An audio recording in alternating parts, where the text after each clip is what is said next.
kowa ya bi malam zaki. To sallama in ta da musulunci, suna na Jami dan Alhaji. To gaskiya mun yi farin ciki da zuwan malam zaki a ƙasar mu Najeriya, kuma ya zo ya sauka a jihar Kano, kuma ya yi mana taimako kala-kala.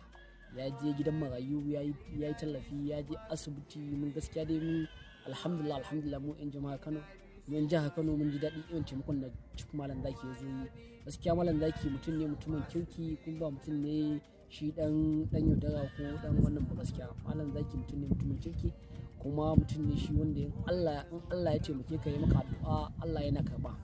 Saboda gaskiya malam zaki ba wannan ƙasa yake ba, ƙasar Ghana yake, ba wai Najeriya ba. Gaskiya duk wanda ya ce malam zaki a Najeriya yake, gaskiya ba Najeriya yake ba, amma da ya zo Najeriya kuma ya yi taimako. Alhamdulillah taimakon nan ya ratsa ko ina, maza da mata an taimake su, yara da manya, marayu, nakasassu dai an taimake su. Alhamdulillah mu dai muna godiya malam zaki. Ubangiji Allah ƙara ma lafiya, Allah saka faka, Allah saka faka. To sannan yan ƙasa ta Najeriya ina son muku cewa malam zaki wanda yake a ƙasar Ghana, akwai wanda suke amfani da sunan shi a social media, irin su TikTok, irin su Instagram, irin su Facebook, su waye waste a tura musu kuɗi. To malam zaki baya wani da nan ba yake amfani, sai dai yayi magana da kai, ka kira shi a waya ku yi magana. Amma duk wanda yake a social media ya ce wai a tura kuɗi malam zaki, so wasu amfani da hoton shi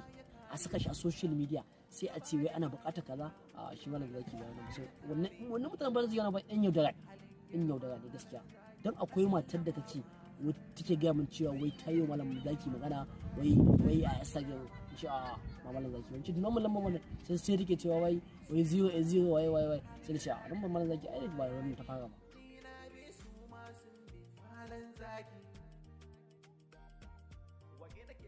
Ita ce wannan lambar malam zaki. To duk wanda ka kira, in dai ba wannan lambar ba, to wallahi ba malam zaki bane ba, wani ka samu dan